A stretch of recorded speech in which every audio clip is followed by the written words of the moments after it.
you done now? Oh, Brad, what have you done now? Doc! Okay, relax, Doc. It's me. It's Martin. Oh, it can't be. Just sent you back to the future. Yeah. Oh, I know you did send me back to the future, but I'm back. I'm back from the future. Great Scott. Wait a minute, Doc. Are you telling me that you built a time machine?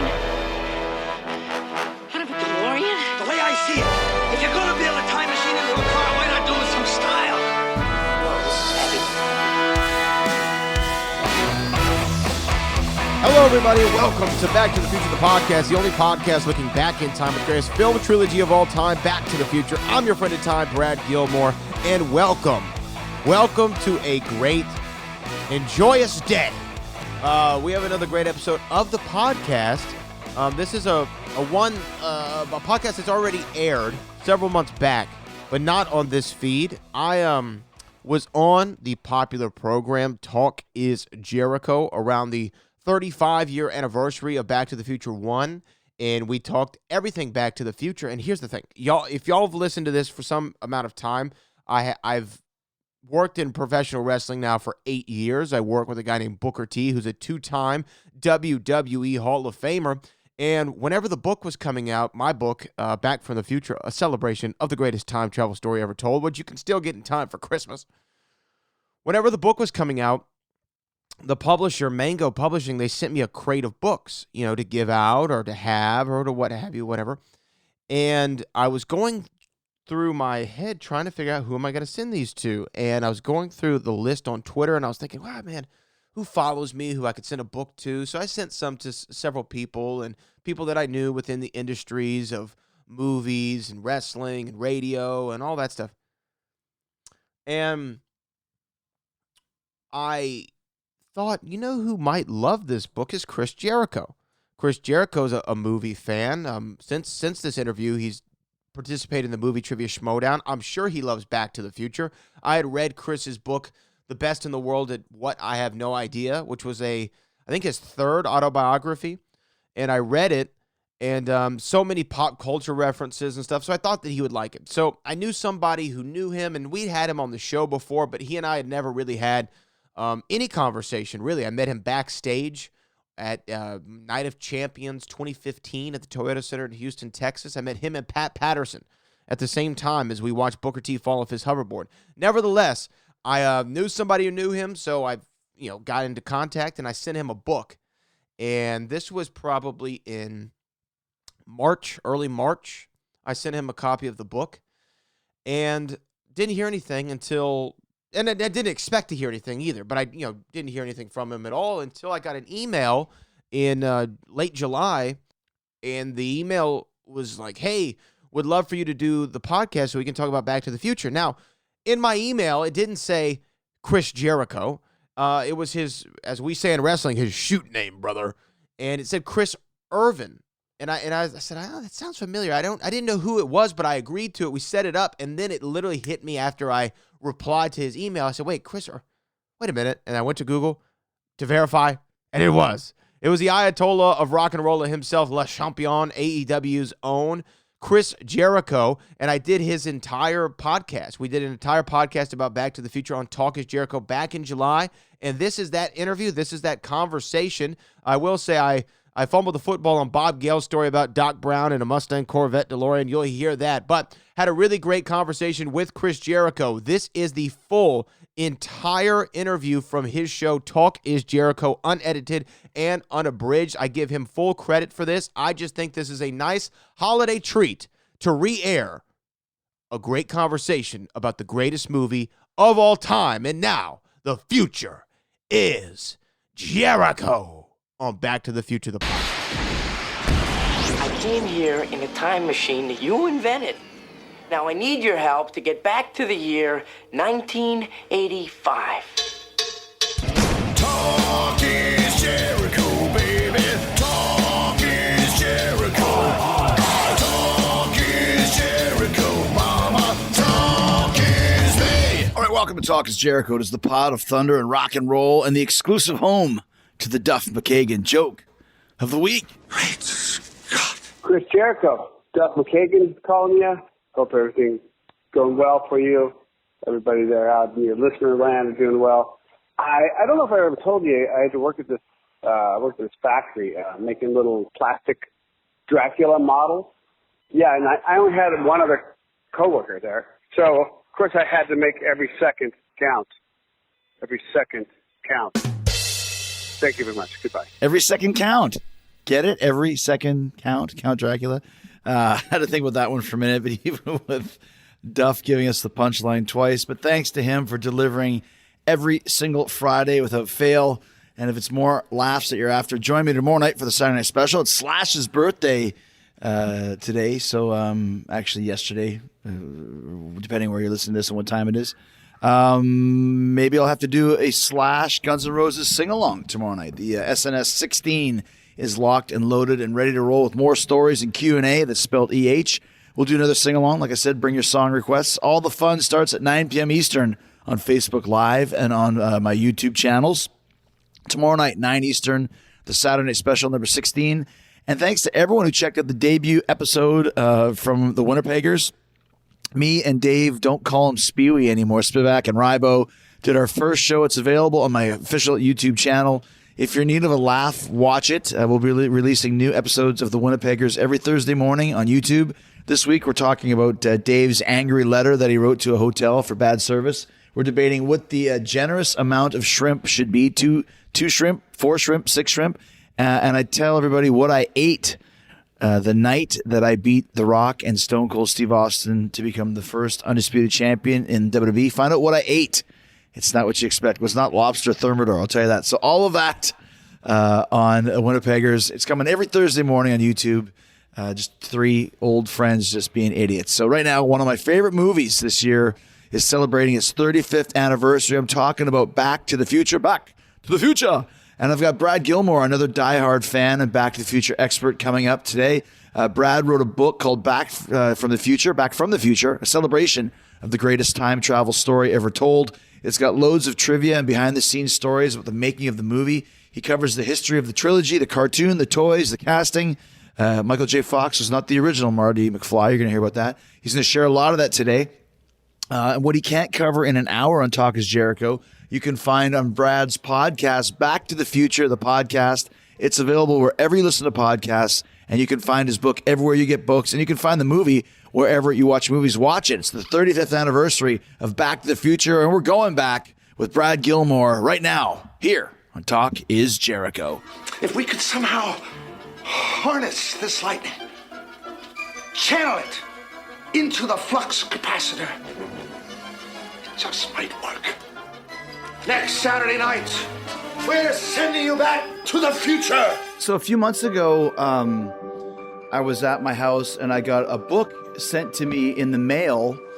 I don't remember exactly how that came about, but you can tell me. It was from Brad Gilmore, and it's called Back from the Future, a celebration of the greatest time travel story ever told. And I'm a huge Back to the Future fan, and lo and behold, a few days ago, it was the 35th anniversary of the release of Back to the Future. So I thought it'd be very timely, no pun intended, to do a show about one of my all-time favorite movies and one of Brad's as well. So Brad, how did you end up sending me this book in the mail? Well, I'm glad you got it, first off. But you have the website Web is Jericho. And I know James over there who helps run some stuff over there. I work in wrestling as well. I work with Booker T with Reality of Wrestling. Oh, okay. Yeah. And so I had his contact, and I said, I've read Jericho's books. I know Jericho's got to be a Back to the Future fan. So I went ahead and emailed him, and I think he reached out to you and said, yeah, you could send it on over. So I tried to send it with like a yeah boy with it, but I could only get the book in the mail. Yeah. You drew a picture of a yeah boy, which works fine. That's good. I did. It was pretty good. It was pretty good if I do say so myself. So what do you do with Booker and Reality of Wrestling? So I've been with Booker since 2012. I'm one of the broadcasters on the show, and Booker and I do a radio show called the Hall of Fame, which you've actually been a guest on. Okay. We've been doing the radio now and podcast together, I don't know, man, 5 or 6 years. And, I've just been riding with book ever since. Well, that's great, man. So you have experience, obviously, in broadcast, and I can tell your writing is very good. The book is really cool. It's a fun little kind of a quick read about Back to the Future. So, what kind of got you the idea to write a book about this movie? Well, I came to Back to the Future when I was young, like most people did. I didn't get a chance to see it in the theaters, but when I discovered it, it was just one of those movies that stick with you. Certain things stick with you. How old were you when you discovered it, and what year was that? It was, I discovered it when I was about 7. So this was like 99, Oh, maybe. wow, okay. Maybe 99, yeah. And when I discovered it, I saw it on all places, the Disney Channel. And I don't know, instantly, I remember going back to school and saying, hey, guys, have y'all heard of this movie, Back to the Future? I was my only one in the friend group who had even heard of it. And it was something, I have older parents and older siblings, and it was something I was able to connect with them on, the movie. It's so generational. It's such a family story at the root of it. So something about it connected with me, and it was 2015. It was the 30th anniversary of Back to the Future, and I wanted to listen. I was like, there's got to be a podcast about Back to the Future. So I went to go try to find one, and there wasn't. And I was like, man, that sucks. And I was doing the show with Booker and everything. And I was like, maybe I could start the podcast. And so I started a Back to the Future podcast where we just talk about Back to the Future every single week. And I had people from the movies on. I've had Crispin Glover on, Leah Thompson, a bunch of people from the films. It just kind of grew. And, millions of downloads later. Really? Yeah, I got in contact with a publisher, and they were like, we would love for you to write a book about it. And I was like, let's go. I'm ready. And it was just right in time. I finished it and turned in the manuscript right before the 35th anniversary. You know what's so funny is and you said quite a few things there that we can chat about, but it really is such a timeless movie. Once again, no pun intended, because when my kids started getting old, they're 16 and two 13-year-old twins now, just like Booker. As they start getting older, you look for movies to watch, because after you've watched every single freaking Disney and Pixar movie for them, then you're like, well, let me start showing you some of the movies that I think you'll like. Outsiders was a huge one for us, and now we're going through the horror movie theme of The Thing and all the Friday the 13th and that sort of thing. But when they were a little bit younger, Back to the Future was one of the first ones I can remember showing them. That and Stand By Me, where these are movies about families, and they're not risque, but they're a little bit. They're not for little kids. They're for kids that are starting to figure out what life's all about. And it just connects all across the board. Like, all of the boxes still checked to this day on just how great of a movie it is, even now, 35 years later.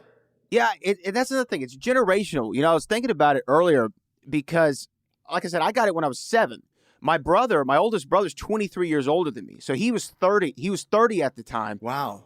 We could both connect to it. My dad, who's in his 70s now, mid-70s, he can connect to it. And I think that when you're older and you watch it, it's like, man, if I could go back to high school and I could talk to that girl, I could go, punch that guy in the face. I could stand up for myself. Right. That's what appeals to you when you're older. But when you're a kid, it's like, there's a time machine that's made out of a car that really exists, and I can go, back to the future or what have you. So there's all these elements that appeal no matter what age group you're in. And I feel like that's why, as you said, it's been so timeless, because it doesn't matter how far we get removed from the 1980s. There's something about that story that's always going to resonate because the germ of the idea came from Bob Gale and Bob Zemeckis, who wrote the movie, and Robert Zemeckis directed it.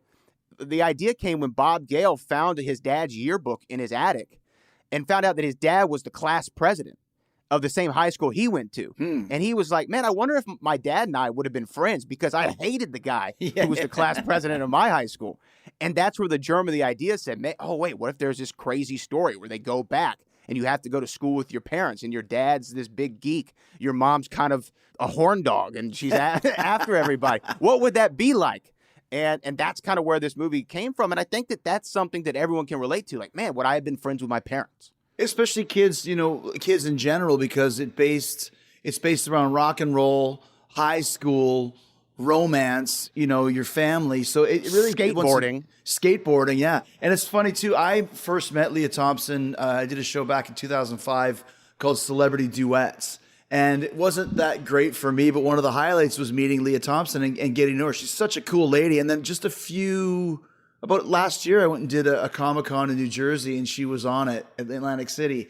and I ran into her. And as soon as you see her, like she still has that vibe for guys like us where like I'm a little bit turned on, a little bit nervous, Yeah. a little bit like, oh, I want to give her my number. Oh my gosh, it's Lorraine. It's Lorraine. And so she still has that quality because of this movie. Yeah, when I had her on the podcast and I was talking to her, I was like, I can't fanboy out too much because I got to be a professional. Right. But at one point, she called me a dreamboat, and I was like, I could die right now. It's a wrap. Like I'm good. I believe she even calls Marty a dreamboat at one point, right? Yeah, she does. Yeah. How did you get her on the show? How did you get Crispin on the show? I've done 700 episodes of Talk is Jericho. I've never had any connection with those two ever.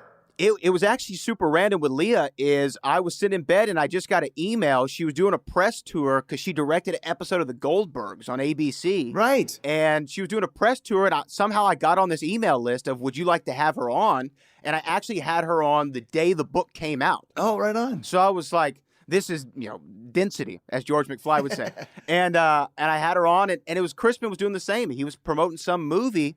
He has a pretty tumultuous relationship with Back to the Future and the producer. So I wasn't sure how, receptive he was going to be. Like, do you want to talk about the movie? But he brought it up. Like, he brought up Back to the Future, and we were talking about George McFly because I think even though he wasn't in Back to the Future 2 or 3, his performance as George McFly is one of those, it's just a home run. It's incredible. He just knocked it out of the park, and it's so memorable. No matter what, his line deliveries, the way that he moved his body, the way he said things, so iconic. So you can still, even though he's had all the issues with the character, and in Back to the Future 2 and 3, they actually hired another actor named Jeffrey Weissman, and they put prosthetics on his face to make him look like Crispin Glover.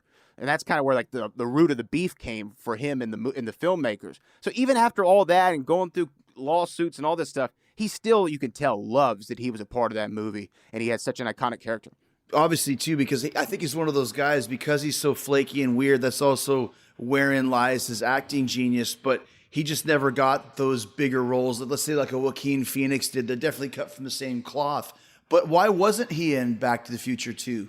It's one of those he said things. If you talk to Bob Gale, who's the producer and co-creator of Back to the Future, he says, well, Crispin wanted too much money. He was asking for things, and an actor his, size at the time would, it was a little out of base for him to be asking for those things. And then Crispin says that he just kind of didn't love the materialistic ending so much of Back to the Future. Because if you remember the first one, Crispin Glover's character George knocks out Biff, and then when they go back to 1985, the McFly's house is nicer. They've got nicer cars. They've got better jobs. They have better clothes. And, he kind of said, well, I didn't really like that. And he had issues that he wanted to work on for the second script.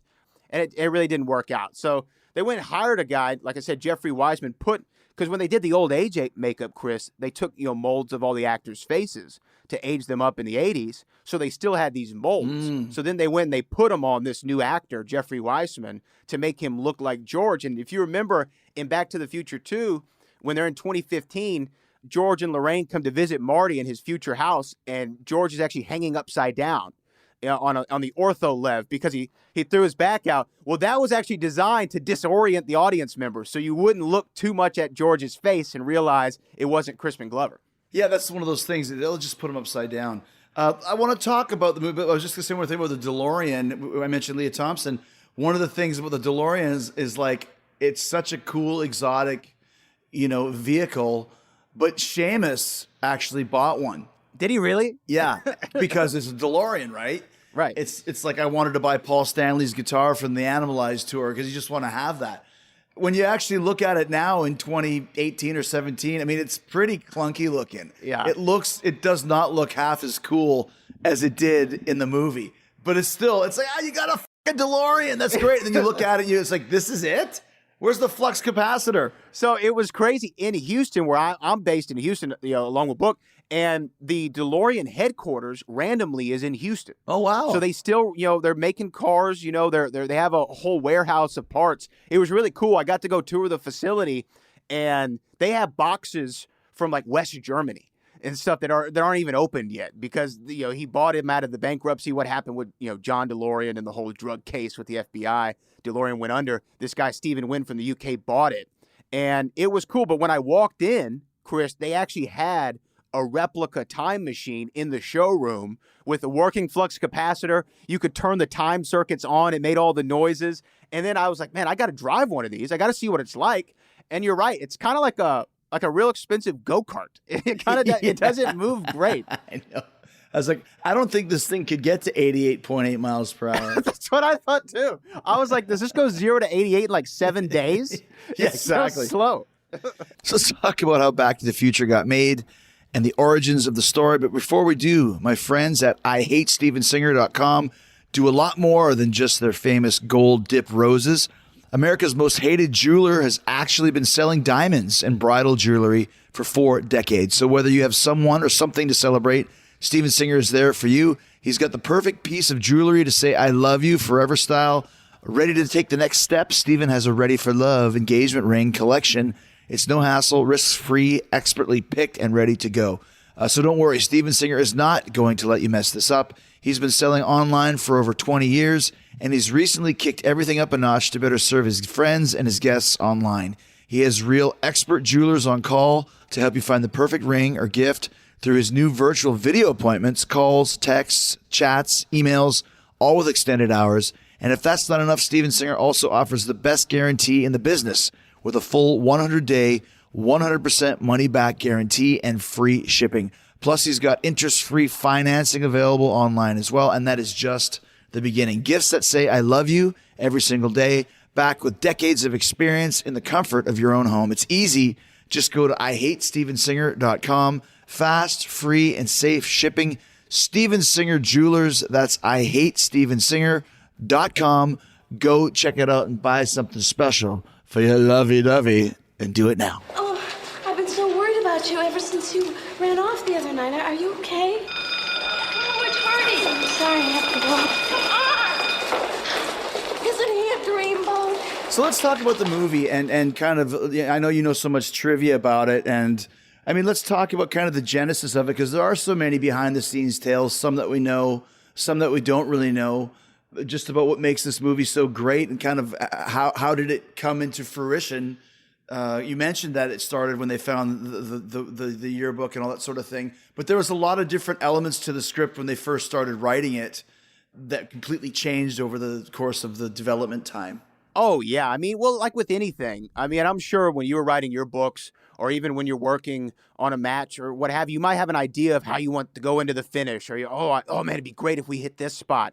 And then, you get out there and you got to say, oh, well, that's not really working. I got to change this or, that's not connecting the same way. Yeah. It was the same thing with this. They always wanted to do a time travel story, Bob Gale and Bob Zemeckis. They had worked on several things together. They even wrote a movie when they were in college called Bordello of Blood, which was like a vampire brothel movie. They made that. Dennis Miller was in it. Yeah, and then they made it for Tales from the Crypt. It finally was made, but that was something that they had worked on. They worked on used cars. They worked on a lot of projects, and they were trying to find the right one. They even wrote 1941, the Steven Spielberg movie. Mm-hmm. Oh, wow, okay. So there's a lot of things that they worked on, and they were trying to figure out this time travel movie. But at first, there wasn't a DeLorean. It was a refrigerator. That was the way that they were going to travel through time. Wow. There wasn't Einstein the dog. It was a monkey, a chimpanzee. Doc Brown was Professor Brown. There were all these like small little things. It wasn't the Enchantment Under the Sea dance. It was the Springtime in Paris dance. Just all the things that are so iconic. They were different. There was just little tweaks. Wasn't it too like with the refrigerator? Didn't they need? They were supposed to like the way they get Back to the Future was a nuclear blast. Yeah. So the climax of the movie where they were going to go to a nuclear testing site and actually blow up the refrigerator so he could go back, and then it ended up being too expensive. So they had to figure it out later. Which they did use in Indiana Jones and Kingdom of the Skulls, by the way, which was awful. That movie gets a lot of flack. I think it's a little bit better than people say that it is. I'm saying that scene, Indiana Jones hides in a refrigerator and survives a nuclear blast. Yeah. A little ridiculous. Ridiculous. But yeah, so I mean, that was used eventually. But so there's all these things. And I even remember reading the thing Bob Gale said that it wasn't going to be a DeLorean at first. It was actually going to be a Corvette. Or the studio said, hey, we know you want to use this DeLorean. What if we put Doc Brown in a Corvette? A red Corvette. We could do great product placement. And Bob Gale's response is, Doc Brown doesn't drive a fucking Corvette. So there are all these things. So they had to put it together. But also, Chris, when you think about it, there, you talked about how you got to be a little bit older to realize all the, maybe themes of Back to the Future. Because there's that weird kind of Oedipal relationship that Marty has with Lorraine. Yes. That was actually a real tough sell, obviously, when they're trying to pitch this movie. Like when you say, hey, this guy goes back in time and his mom falls in love with him and, wants to, do him, essentially. I mean, and that's the thing, Brad. Like, having just watched it, I actually watched it on July 3rd, which was the 35th anniversary. I can see your point. Like, for us talking about it, I mean, we know the overall how it turns out, but to pitch that to a studio executive was like, what the fuck are you talking about? Time travel and a DeLorean, and now this guy's the mom tries to pick up the son? Like, no, absolutely not. Well, what was funny was, though, when they're actually pitching it, Fast Times at Ridgemont High was big, Animal House, National Lampoon, stuff like that. So they're thinking, okay, well, they're pitching it to these studios, and the studios actually said, well, this isn't like a raunchy enough teen comedy. We needed like a little bit more sex in there, a little bit maybe drug use, something to make it a little bit more raunchy. That was the era. That was the era of the teen sex comedies. Right. So there was actually not enough sex in it for a lot of studios, and every studio said, hey, you know who would love this? Disney. Disney would love this. Go pitch it to Disney. So finally, after meetings and meetings and meetings and meetings, the Bobs go and they pitch it to Disney. Disney's like, are you out of your mind? We can't put this on the screen. We can't have, moms and sons making out with each other and the son waking up with his purple underwear in his mom's bed. Like, there's some real problems here. But finally they got it, with a guy named Frank Price, who was running Columbia at the time, went over to Universal, and Steven Spielberg stepped in with Amblin Entertainment, and they're finally able to get it greenlit. See, and that's the secret, because obviously at the time, I mean, even now, but especially then, Spielberg was the guy. He was the J.J. Abrams that anything he touches turns to gold. Now, did Spielberg direct Back to the Future? No, so he produced it, but he was actually in on the script from the beginning because he knew the Bobs from film school, and they had a relationship already. But like I said, they were working on a couple movies with him, like 1941, which was, a bomb for Steven Spielberg at the time. People were like, this didn't really connect like Jaws or Close Encounters. Right. So the Bobs actually, even though Steven wanted to be involved, they stepped away from him and they said, hey, we just don't want to be those guys who is, we're friends with Steven Spielberg, and that's how all of our movies get made, because we're friends with Steven. That's why they were shopping it around to everybody. And then finally they came back to Steven because they said, hey, you were in this from the beginning. You wanted to be a part of this. We want you to be involved. And that's how Steven stayed on. And that's why you even see in Back to the Future 2, there's like a reference to Jaws 19, directed by Max Spielberg, because he had definitely a heavy influence on it. So is he listed as producer? Is it Steven Spielberg Presents or produced by Steven Spielberg? Yeah, Steven Spielberg Presents. Gotcha. Yeah. Because once again, that was kind of the magic touch at the time to have that involved, especially for a story like this. There's a great story in your book that is such a classic studio executive.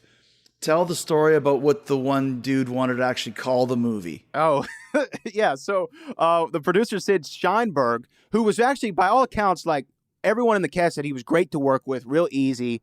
And Steven Spielberg tells this story of, they're going through it. And Sid actually had a couple of ideas of, let's do Doc Brown instead of Professor. Why don't you make him a dog instead of a chimp? Some of those things. So some good ideas. And then he was thinking, hey, this title kind of sucks. Back to the Future. It doesn't make any sense. How do you go back to the future? It makes no sense.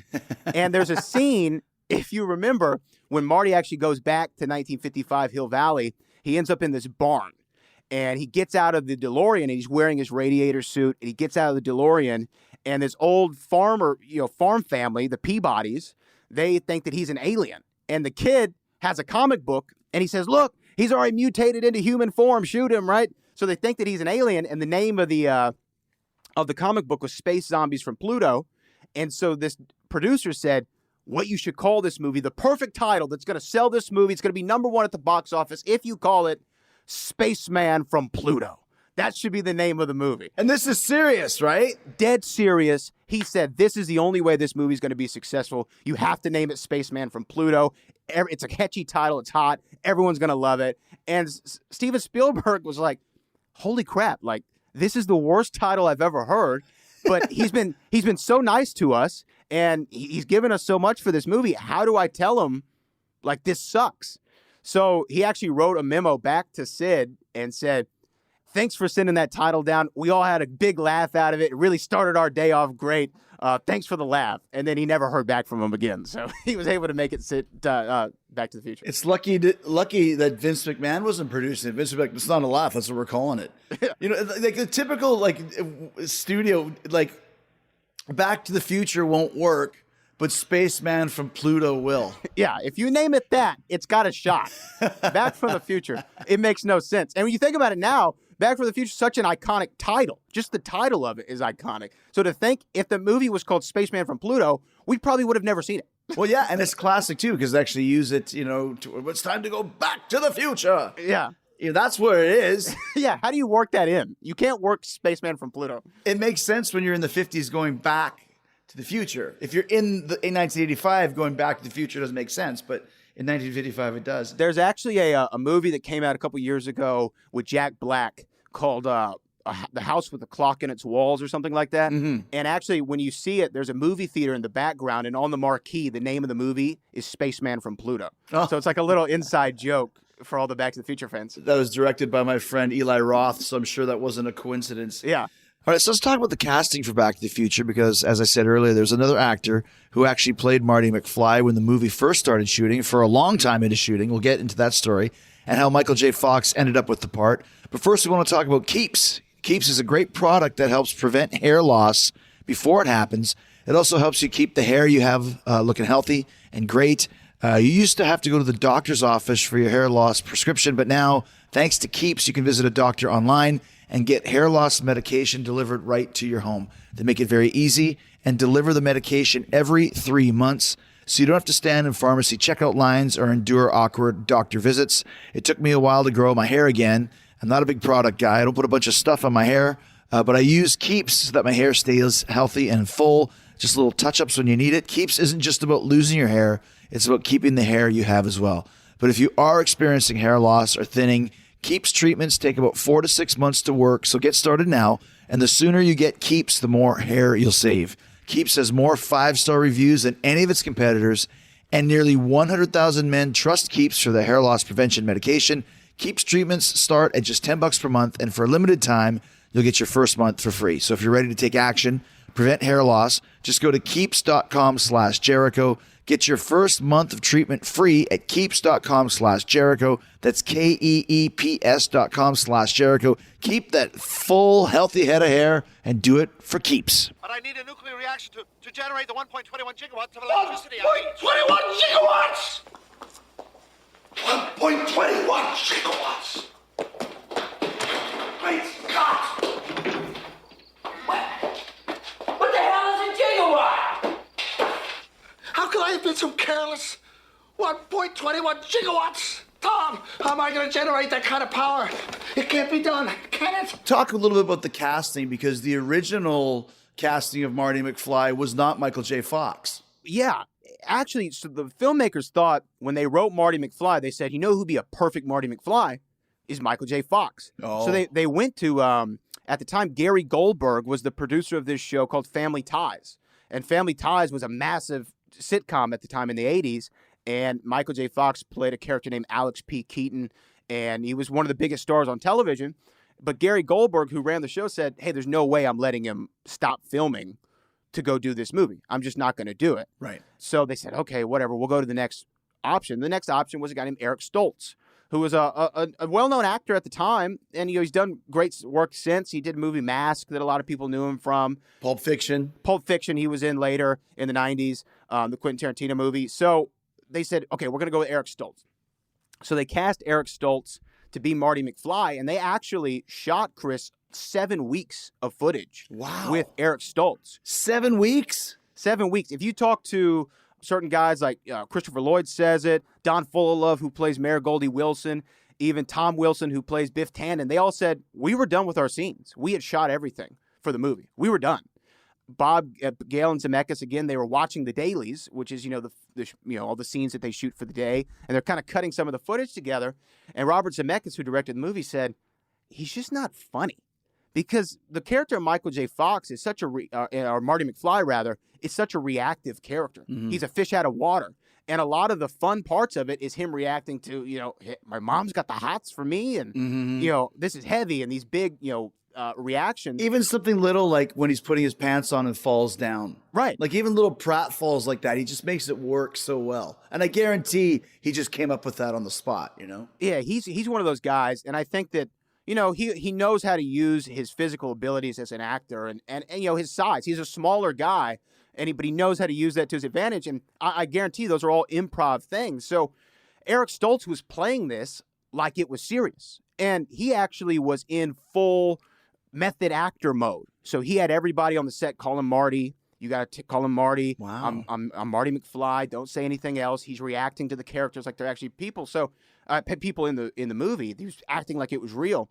And that wasn't the right sensibility for the character of Marty McFly. It didn't have the life in it. It didn't have the fun in it. He was more scared, but not the reactions that we got from Michael J. Fox.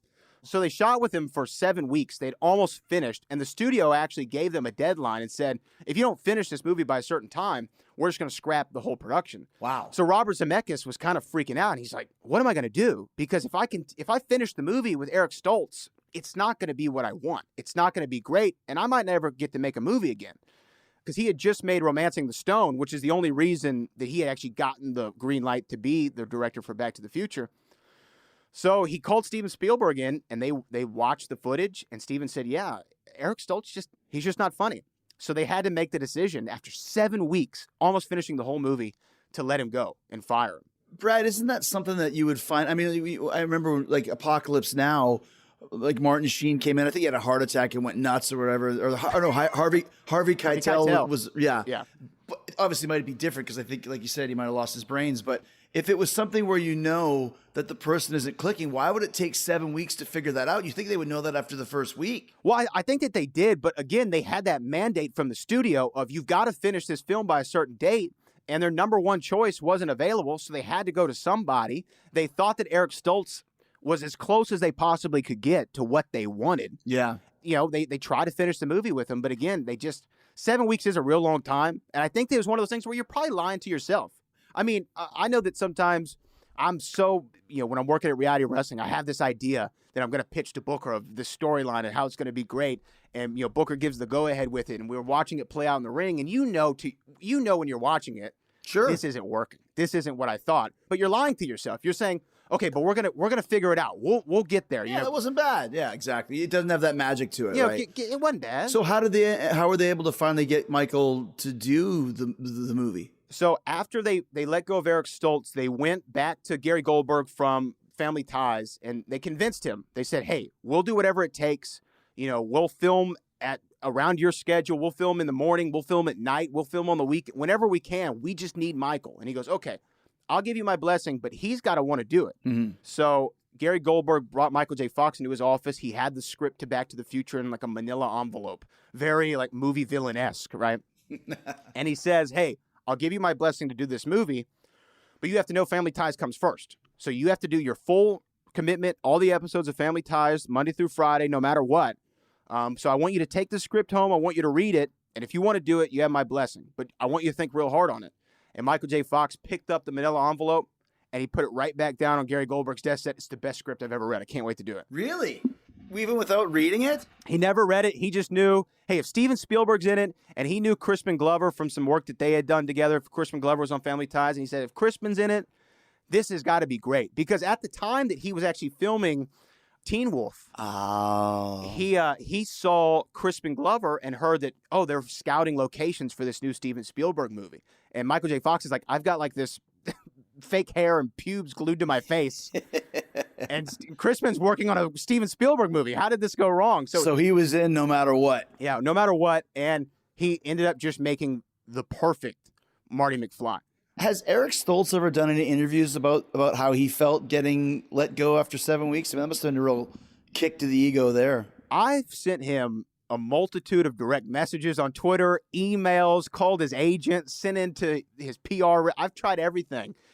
I've never found anything where he talks about it publicly. And I'm sure it's like, hey, Eric, there's this big movie that everybody loves nearly 40 years later. Yeah, but it's not like he didn't have a pretty damn good career. I think it would seem, you never know. If it was me after all that time, I'd say, listen, I was super pissed, but I'll talk about it now. It's been a long time, Right? Because I'm sure he's got some stories to tell as well from 7 weeks of filming. Yeah. Well, there's on some of the Back to the Future DVDs that they've released, like 35th anniversary editions and stuff. They put some of the footage in there of Eric Stoltz, sitting at the counter in Lou's Cafe or Lou's Diner with George, where he looks at him when he's eating the cereal, or when Doc tells him, "We got to send you back to the future." Like, they have those scenes with him, and it doesn't look right. It just feels off. Yeah. But there are, like, Tom Wilson, who played Biff Tannen, which is, for my money, top 5 movie villain ever. Agreed. I put him up there with Darth Vader and anybody else that you want to. I think he's one of the greatest villains ever.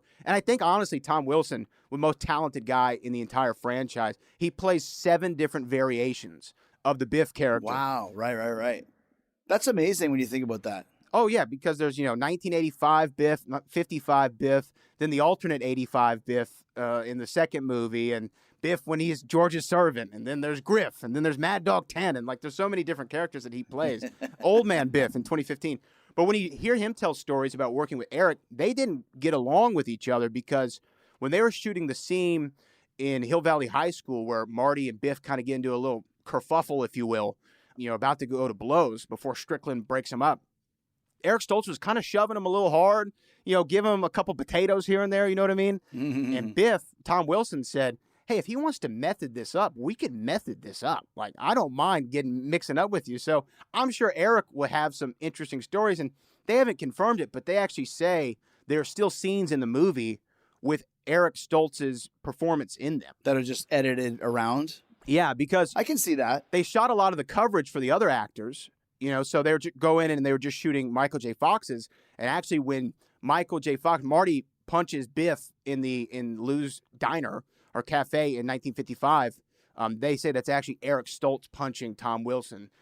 So there's still stuff in there. I love about Biff, too, is the reason why he's such a great villain is he's a little bit scary. Like, you think that he could kill somebody. And, like, there's that scene in the car where he's basically, raping Lorraine. It's still creepy and cringeworthy to this day. Like, had George not shown up, he might have just done it. And that's why it works, because he's got that vibe. Like, he will kill somebody with his fists and end up in jail. It's like a classic Stephen King villain, like Ace from Stand By Me or one of those. Like, he will kill somebody at some point, and he plays the part that way. So it's not just all fun and games with him. But and you're right, because he's got a pretty physical appearance to him. I mean, he's tall, he's broad-shouldered. Yeah, big guy, yeah. He looks like, especially Michael J. Fox, who I think is 5'6.5", 5'7". It's a real great dynamic on camera between the two of those guys.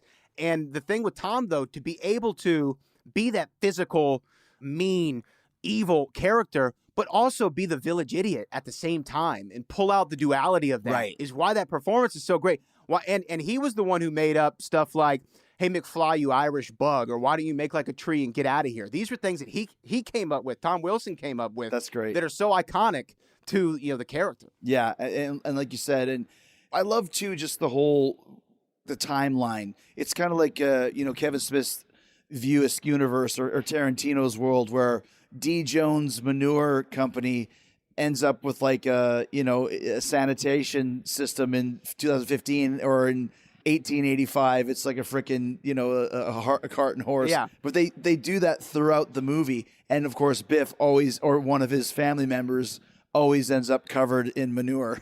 Yeah, you have to make the gag go across. But that was one of the things that they thought when they were doing the movie. What better way to show a change in time than evolution of things that we see every day? Like, you see the Texaco in 1955, where all the guys come out and it's full service, and they're airing up the tires and washing the windows. And then you go all the way to 2015, where it's a robot Texaco that's filling up the cars, the flying DeLoreans, and what have you. They said, what better way to show a passage of time than also through logos? You see the evolution of, a Pepsi in 1985, and then he wants a Pepsi free in 1955. He's like, "Hey, pal, if you want a Pepsi, you're going to have to pay for it." You have to pay for it. Yeah. Let me have a tab.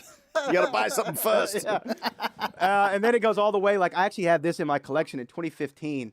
They actually released these. These are Pepsi Perfects that they had from the movie. Oh, wow. They released about, I think, a couple hundred of them. Pepsi did themselves. But even the Pepsi Perfect, when he gets to 2015, and to show how you have virtual waiters, which we actually kind of have today. They actually got a lot right in 2015, but they thought that was a really great way to show the passage of time. The fact that Mayor Goldie Wilson, Progress is his middle name. Go back to 1955, and Goldie Wilson's working in the soda shop, sweeping up, and then says, "I'm going to be." What he said, does Marty Mayor? Does Marty put that idea in his head that he's going to be the mayor? He's like, "Yeah, you're right. You're going to be mayor." And then he's like, "Mayor Goldie Wilson." I like the sound of that. And what's funny is there's actually a Red Thomas was the mayor's name at the time in 1955, and his campaign slogan was "Progress is his middle name." Right. And that was another thing they say: as more things change, the more they stay the same, especially in politics. Well, but that's where Goldie got the idea from. I'm going to clean up this town. Great, start by sweeping the floors. Mayor, but I just the older I get, the more I really appreciate those little things because it really is. And my favorite movies, whether they're comedies like Spinal Tap or Big Lebowski, or whether it's something like Pulp Fiction or Inception, the more you watch it, the more you notice and the more you see.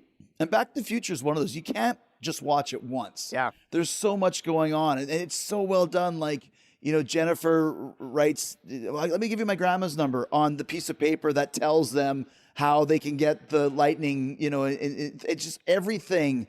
There's really zero plot holes in that film about massive time travel and alternate universes. And that's what I love about it. Talk about one of the most well-written scripts of all time. Well, it was one of those things that they say this was screenwriting 101. Everything that we say is going to pay off later. Right. I mean, you even see when you see him at the beginning and they're talking about, I remember when I first met your father. What were you doing, George? Bird watching? And then you find out that he was a peeping Tom back in the Yeah. day. But they're setting it all up. Oh, we first kissed at the Enchantment Under the Sea dance. That was the night of the famous Hill Valley lightning storm. And they were just giving you all this information, and they were front-loading this exposition for it to pay off. And even when Marty and Doc go to the JCPenney parking lot at Twin Pines Mall. It's a great one. That's when Doc's talking about, I remember when all this was farmland. Old man Peabody wanted to breed pine trees. And that's why it's Twin Pine Mall. Well, when Marty goes back to 1955, he runs over one of the two twin trees, and then it becomes Lone Pine Mall in the next day. Yeah. It's all stuff like that. And they were great at doing that throughout all three movies. You even said like A. Jones Manure turned into D. Jones. It was a family thing. They did that so many times throughout the movie. And there's so many Easter eggs. Like even in the opening shot where you see all the clocks in Doc's lab, there's actually a clock of a guy holding on to one of the arms of the clock, hanging off of it on Doc's little lab, like Doc does at the end of the movie. Oh, wow. And that was actually a reference to an actor named Harold Lloyd in a film called Safety Last, where he's holding on to the clock. And they show you that. He was like an original Jackie Chan. There was no stuntman. He actually was holding on to this clock, right, 35 stories up or whatever it was. Right. And they show you that in Back to the Future. They show like a little model of him hanging on to it, and that pays off at the end of the movie where Doc's hanging from the clock tower. And it's so many great things like that. Even after writing this book, watching these movies dozens and dozens and dozens of times, looking for everything, I still find things every rewatch that I didn't notice before.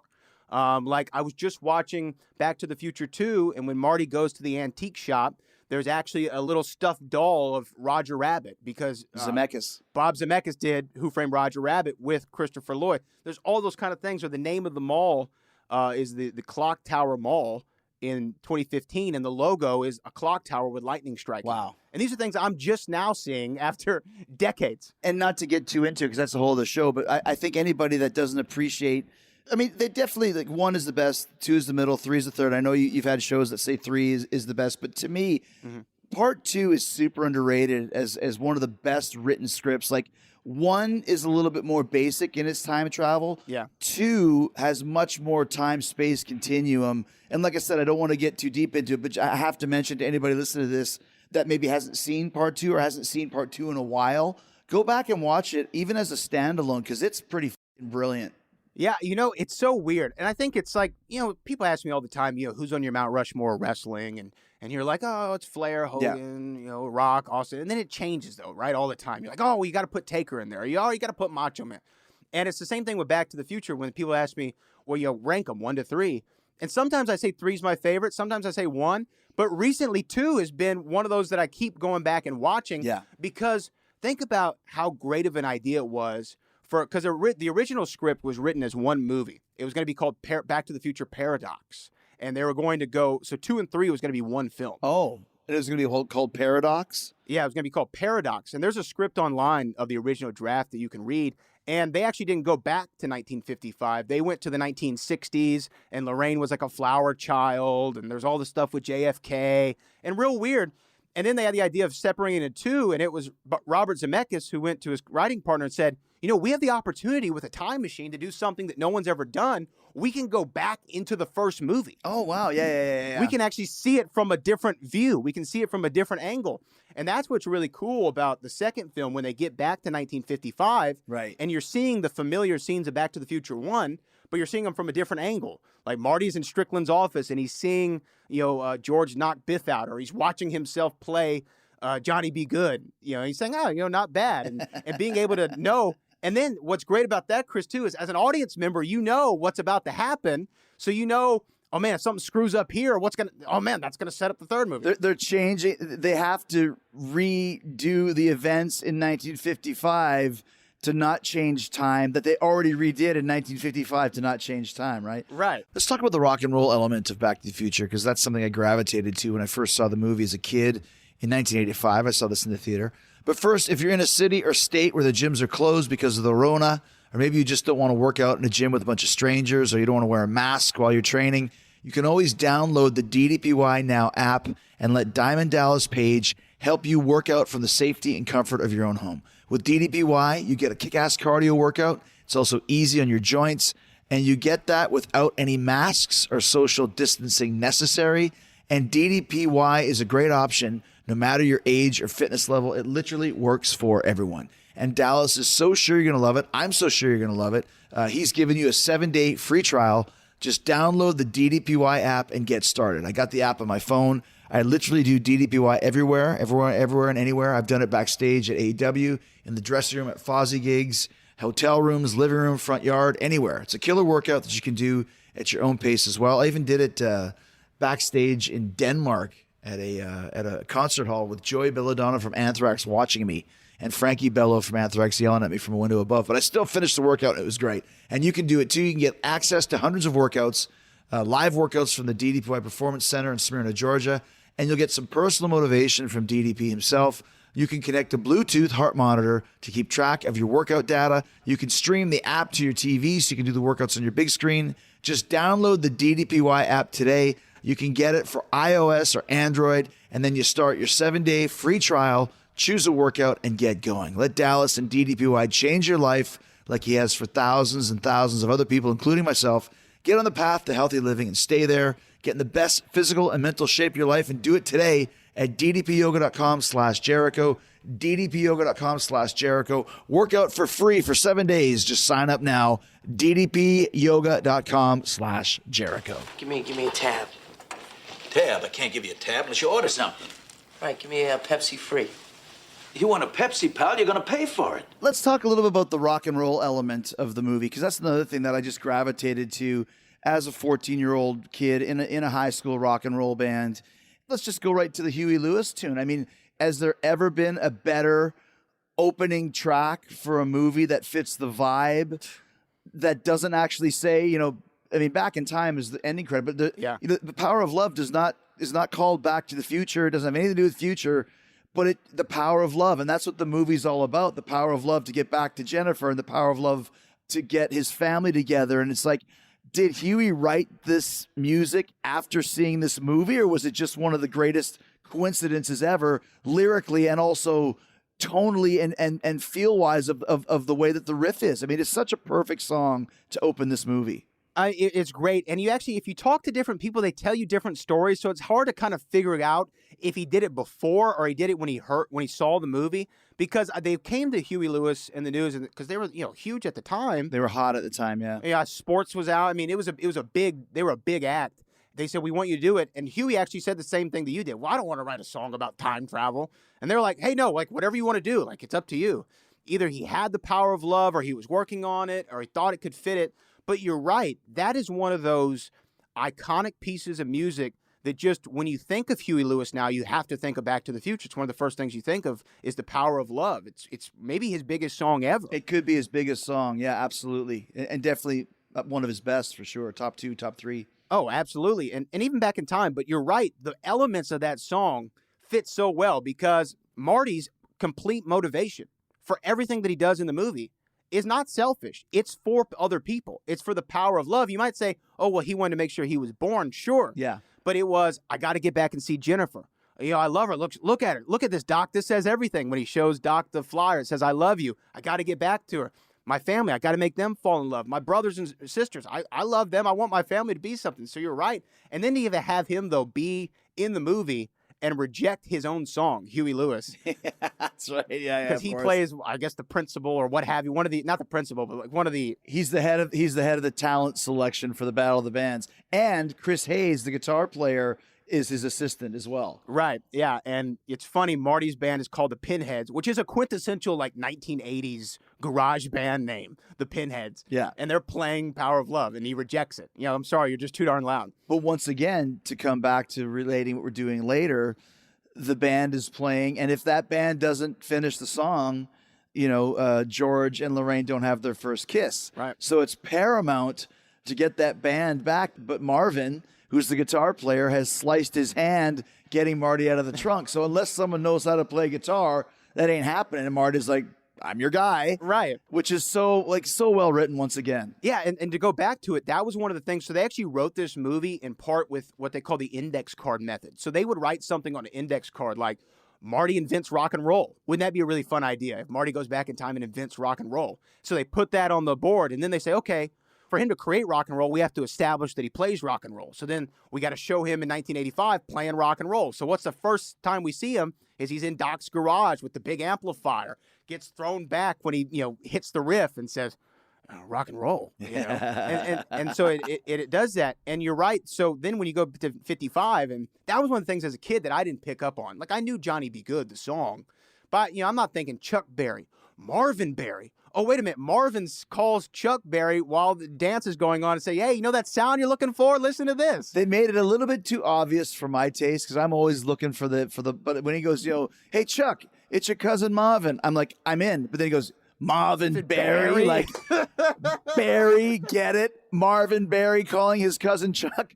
But I just love that little thing too. Like he invented rock and roll. You know, I love little things like that in time travel movies where it's like, oh, okay, so he's the one who's responsible not only for Goldie Wilson being the mayor, but he's responsible for rock and roll too. He invents skateboarding as well in the movie. That's right. Because he takes the girl's scooter off and he invents skateboarding. They're like, look at him go, you know, and he's holding on to cars. And that was an old box, what they used to call those. There's a name for those things that in the 50s kids would invent, like box carts or something they would call them. Yeah. He rips the box off and has just the skateboard element to it. So he invents all these things. And it's also funny to play off, like my favorite line in the movie.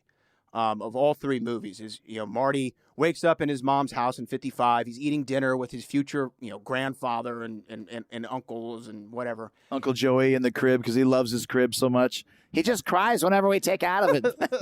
Take him so out we of just there. leave him in there.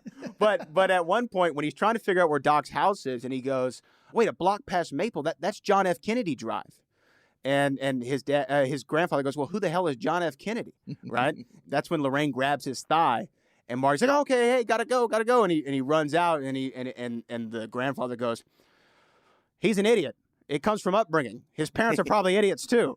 You know, and I love that, but I love that they're able to play off JFK and they even do a Ronald Reagan joke when Doc meets Marty and all that stuff. Yeah. Who's the first lady? Jane Wyman? Yeah. Who's the Secretary of the Interior? Jimmy Stewart or whatever he says. I suppose Jerry Lewis is a vice president. Yeah.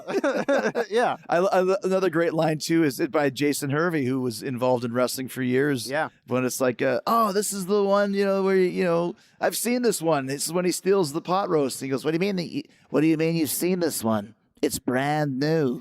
Yeah. Well, I saw it on a rerun. Yeah. What's a rerun? What's a rerun? But I mean, that it's one of it's got to be one of the most quotable movies of all time too. I mean, even with Great Scott and This Is Heavy and all that stuff. And, oh yeah. And I think that another guy who's just perfectly cast was Christopher Lloyd. Nobody else could have been Doc Brown as great as him. Amazing, and also too, and you can tell us a couple of the the other people that auditioned. But one of the reasons why he plays it so well is he's basically just playing a smarter version of Jim Ignatowski.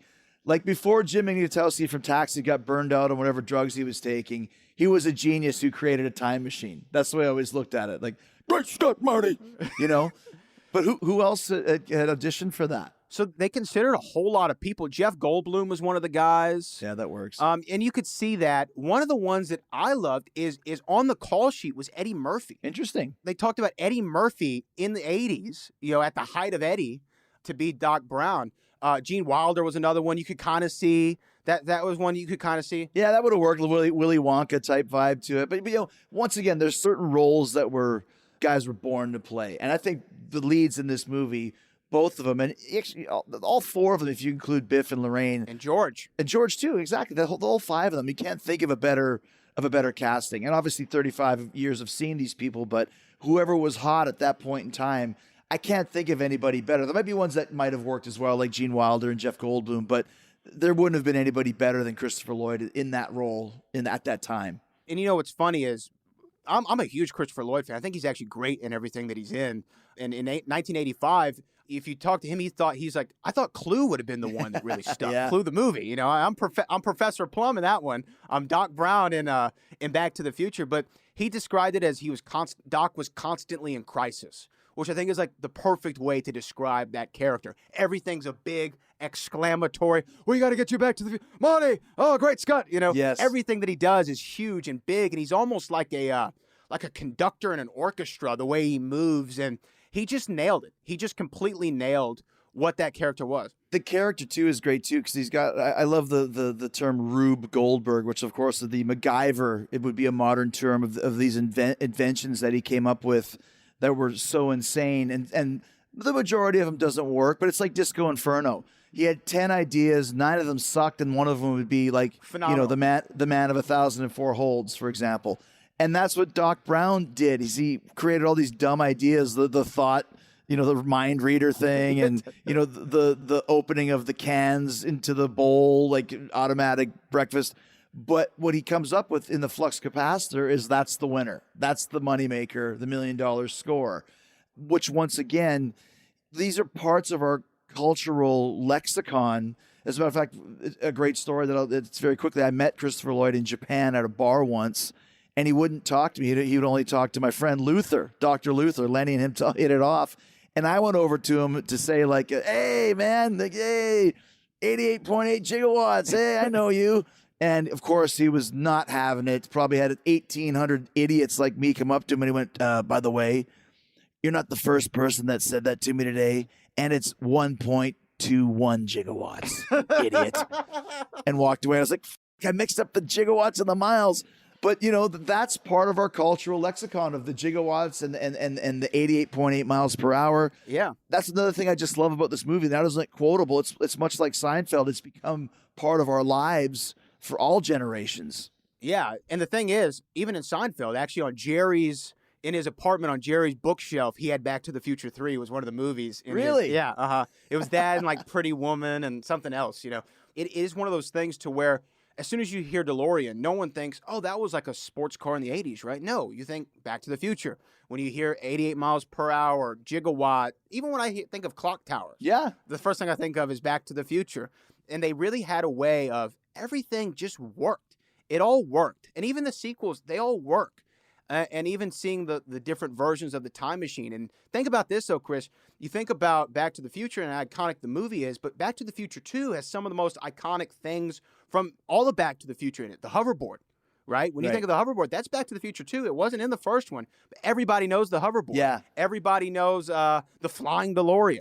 They continued, even 4 years after the original, in 1989, when Back to the Future 2 came out, they still figured out how to impact pop culture. What's interesting too is that we're talking about the skateboard and the hoverboard, and like you said, people think that that's the first one, but the first one is just the skateboard. But that's actually like, I don't know how they did the stunts for that, but that's actually Michael J. Fox holding on to the back of the pickup truck, because they show a close up of him and they show him driving away. There's no CGI back in those days. I'm like, how in the hell did the studio allow their star to basically, bumper shine, as we called it in Canada, on the back of a pickup truck on a skateboard? Yeah, here's the thing. must have had some great insurance, because not only was he doing that, he was also probably sleep deprived, because he would do, like I said, Family Ties all day. Right. They would shoot a lot of these scenes, Chris, at like 3, 4 in the morning. Wow. On the weekends, whenever they could. Michael said at one point they would literally drive him to the set of Back to the Future from Family Ties and then drive him home, and somebody would literally have to carry him and put him in bed so he could get like an hour and a half of sleep and wake up and do everything again. When the movie came out, was it, I mean, obviously now we're in big budget land, and Michael J. Fox is one of the biggest stars in the world, Steven Spielberg. So I'm assuming that the studio was expecting a hit. Was it a hit right off the bat? Because unlike you, I did go see it in the theater, and I remember back in those days, especially in the summer, every weekend something came out, and you would dictate the calendar of your summer by which movies were coming out. Seriously, because once again, there was minimal VCR, but there was no Amazon, Hulu, Netflix, movie channels. So if you wanted to see it, you were going to that theater. And I remember people were talking about that movie for months and months and months. Yeah, I mean, the studio, whenever they finished it and they got the final cut together, the studio was so impressed with what they saw, they actually moved the release date up, which rarely happens, right? Normally studios push release dates back. They said, this is going to be a hit. We need this to come out during the 3-day weekend of July 4th. Right. That's why it came out on July 3rd. It was originally supposed to come out, I'm sure just showing you stuff in the collection here, but this is the promotional button that says July 3rd, I'm going Back to the Future. Oh, wow. But the original logo and date was July the 19th. It was supposed to be in blue. So they're going to have it July 19th. And they were so confident. They said, let's move it a couple weeks up and let's go with this, because they knew that what they had. And I mean, again, to go back to wrestling, being at the desk when I'm watching a match and I'm calling it, when the 1, 2, 3 comes and you hear the crowd's reaction, you already know you saw an instant classic, right? Or when you go out there with, whether it be Booker or Triple H or whomever you worked back in the day at WrestleMania or Monday Night Raw, even a house show, as soon as it's over, wow, we got him. Yeah. And the studio knew as soon as they saw it, oh, we got him. This is a hit. And it was the #1 movie of the year it came out. And, there was a few other movies that came out in 1985 that we talk about: The Goonies, Breakfast Club, Color Purple, St. Elmo's Fire. There were some big movies that came out, but Back to the Future, far and away, was the #1 of that year. But just completely ignored by the Academy at the Oscars. It won an award for sound editing. But, that's like, best cinematographer that came in on a Tuesday afternoon had 30 minutes, I mean, you're talking best support. If that was nowadays, you could have made a stand for maybe not Michael J. Fox as best actor, but Crispin Glover and Christopher Lloyd as best supporting, and definitely best picture and best director, best screenwriter too. Yeah. I would be curious to see what won in 1985. It was probably freaking Amadeus or some stupid, something like that. But. Probably.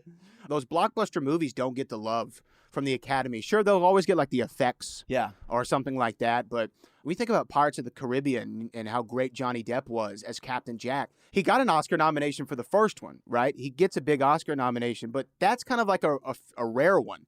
Not a lot of those big action movies tend to get that love, or the big blockbusters. Maybe Heath Ledger's Joker got it and some stuff, but I think that Crispin Glover would have been a shoo-in for Best Supporting Actor, Best Director, Best Screenplay. At least nomination, At least a nom. So I'm looking at Oscars for 1986. Mm-hmm. Best Picture, Out of Africa. Best Actor, William Hurt, Kiss the Spider-Woman. Here, okay, I can dig this for the winner. Best Supporting Actor, Don Amici from Cocoon. Okay. He was pretty good in that. So, but as far as not even getting nominated. So there you go. That's kind of what you're and directing Sidney Pollack, Out of Africa. Like that's a typical Academy deal. But as we start to wind down here, why did it take so long between Back to the Future and Back to the Future 2 to release the sequel? 4 years. The thing was, we all remember the end of the movie where, Marty's finally gets the truck. He's back with Jennifer. And then Doc says, Marty, you got to come back with me. Well, where? Back to the future.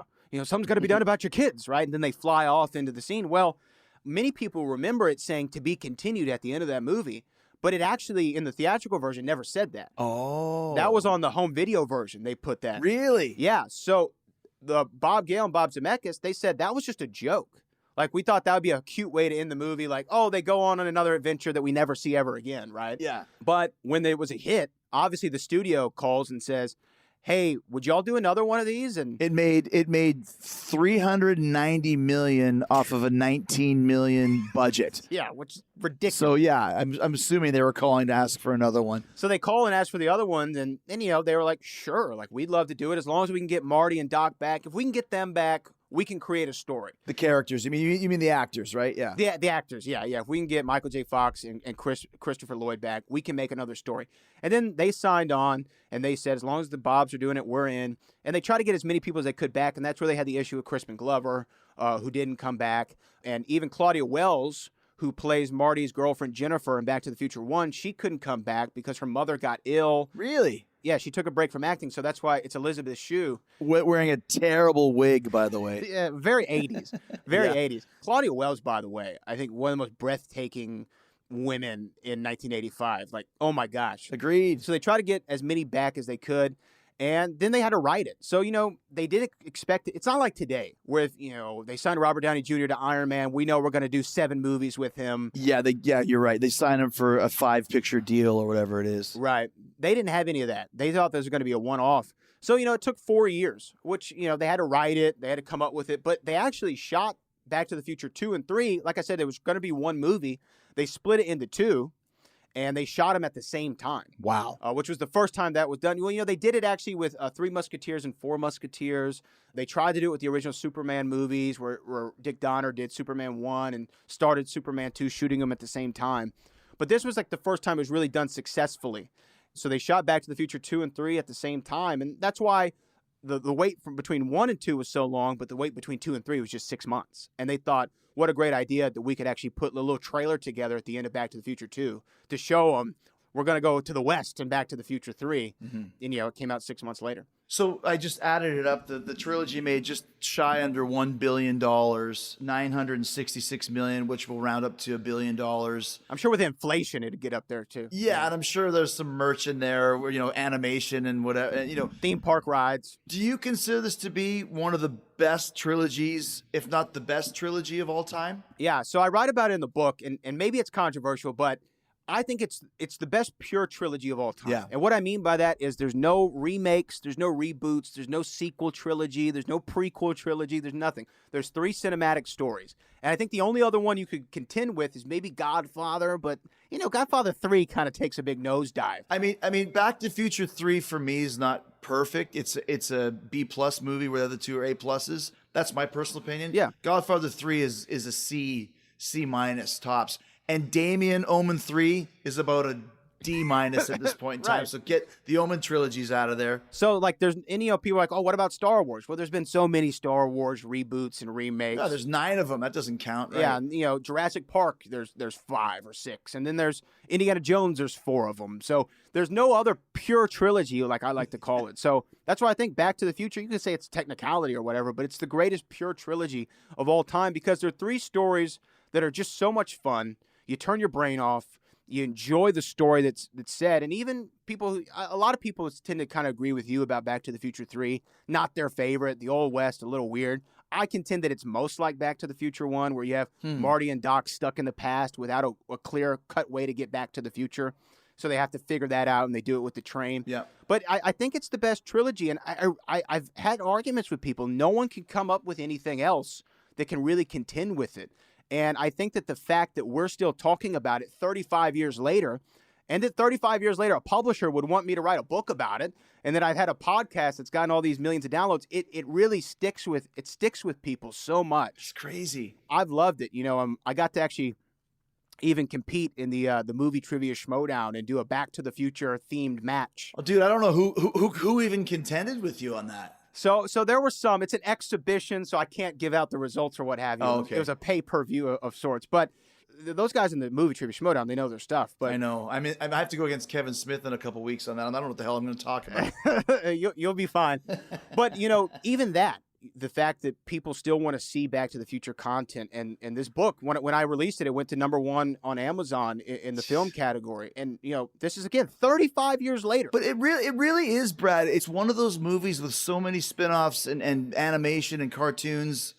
There's not a lot of merch, you know, all this other stuff that you see from the Avengers or Batman or Star Wars.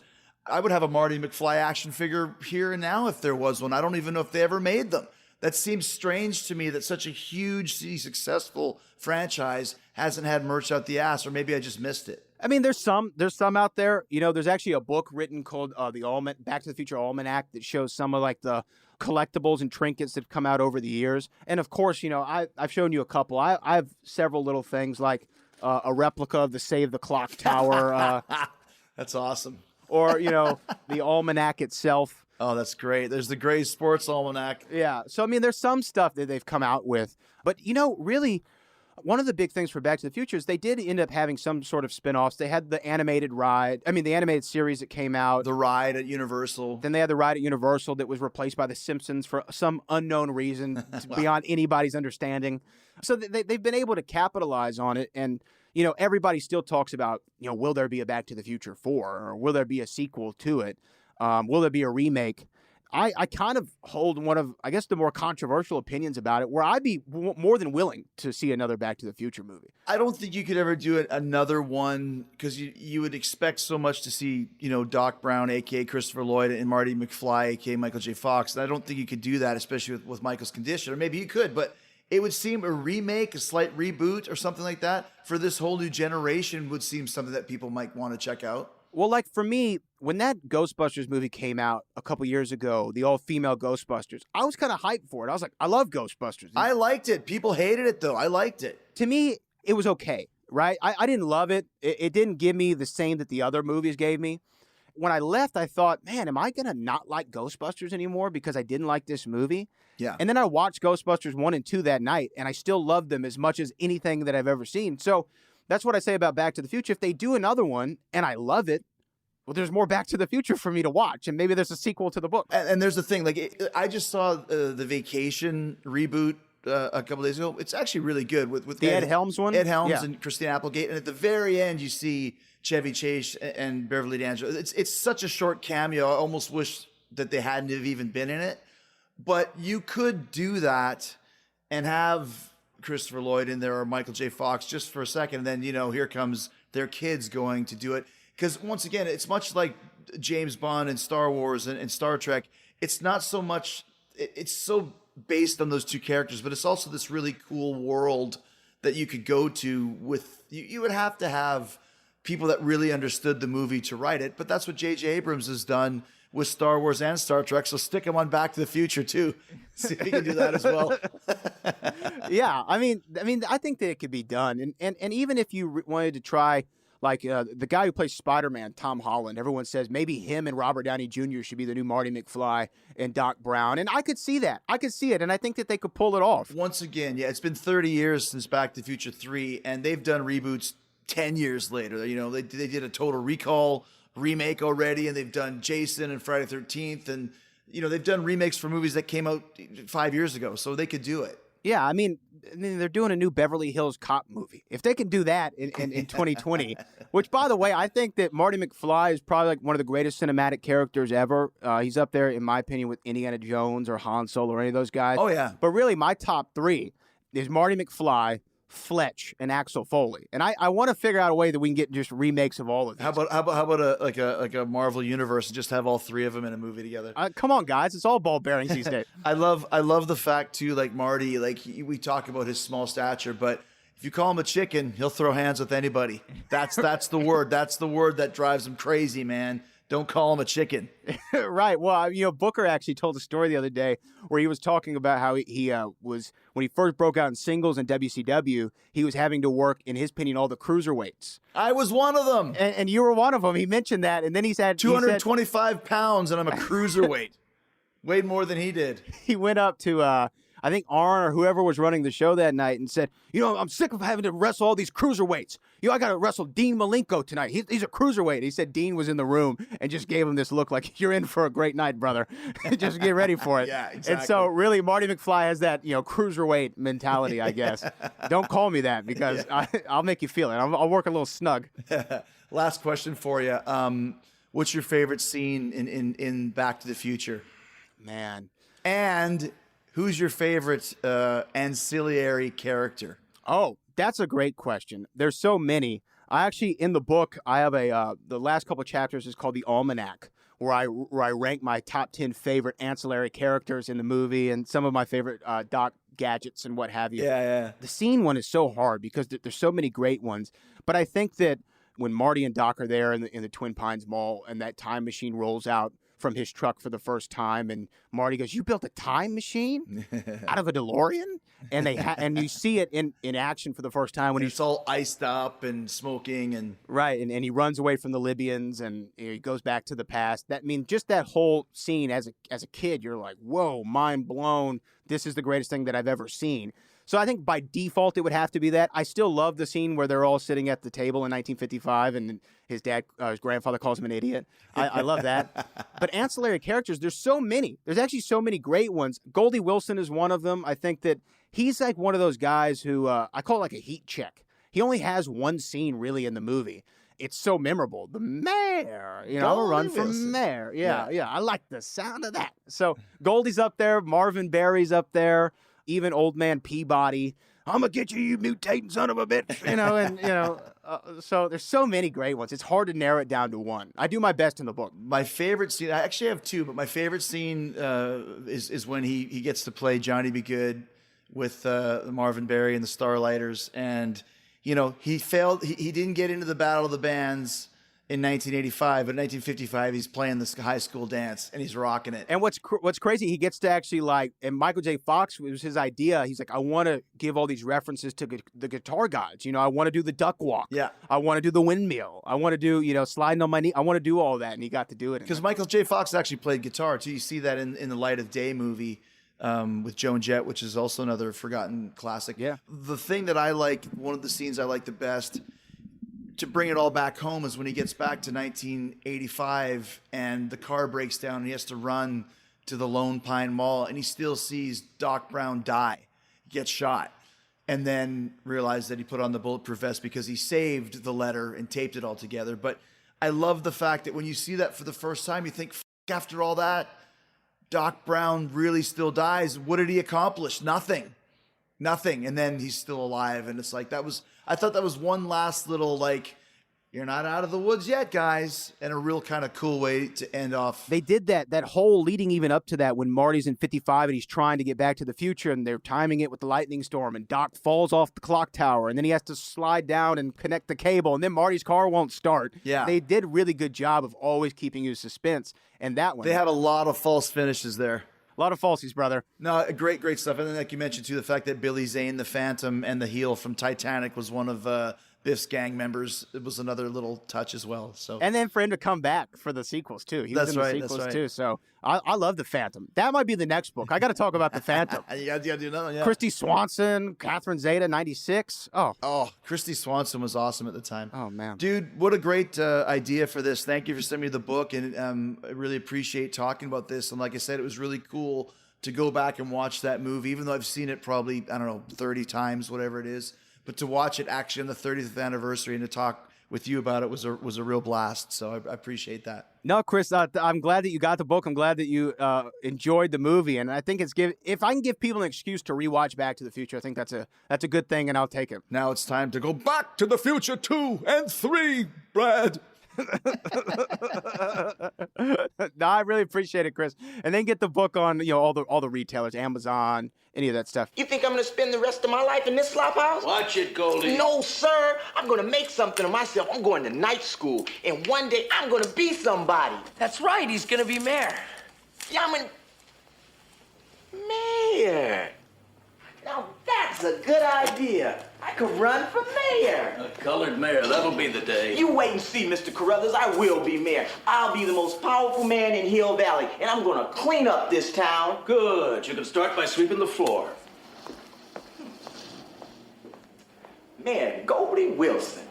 I like the sound of that.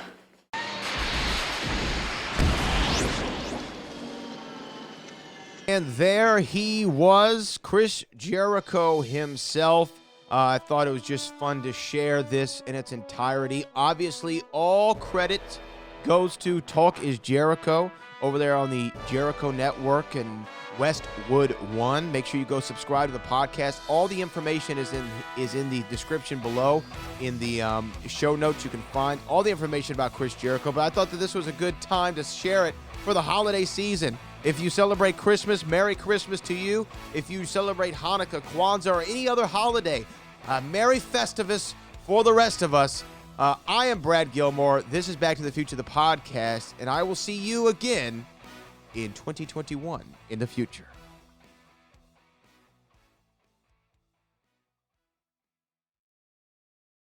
Oh, Brad, what have you done now? Oh, Brad, what have you done now?